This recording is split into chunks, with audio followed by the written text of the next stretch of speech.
الفنانة هند طالب، هل كانت الحاكمة الخفية مع عدي صدام حسين؟ الفنانة هند طالب ارتبط اسمها لسنوات طويلة بشائعات عن علاقة خاصة مع عدي صدام حسين، ولكن لا توجد أدلة موثوقة تؤكد أنها كانت الحاكمة الخفية أو أنها تزوجته سرا. هذه الروايات بقيت في إطار الاتهامات والتكهنات، وهي بنفسها نفتها بشكل واضح وصريح واعتبرتها نوعا من الدعاية أو التشويه الإعلامي.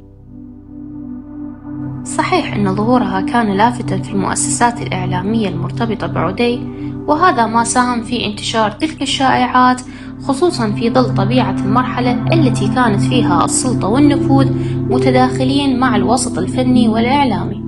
ولكن الظهور ضمن دائرة نفوذ معينة لا يعني بالضرورة وجود علاقة شخصية أو دور خفي في الحكم.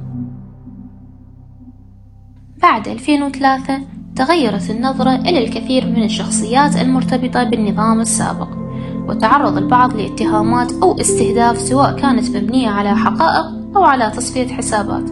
وما ذكر عن تعرض منزلها لإطلاق النار يعكس حالة الفوضى والانتقام التي سادت في تلك الفترة. أما تصريحاتها عن الحنين لتلك الحقبة فهي تعكس رأيا شخصيا قد يكون مرتبطا بتجربتها الخاصة، لكنه يبقى مثيرا للجدل، خاصة عند مقارنته بتجارب فئات أخرى عانت بشكل كبير في نفس الفترة. باختصار، لا يوجد دليل قاطع يثبت أنها كانت صاحبة نفوذ خفية أو على علاقة سرية بعدي صدام حسين، وما تم تداولها يبقى ضمن دائرة الجدل والشائعات أكثر من كونه حقيقة مؤكدة.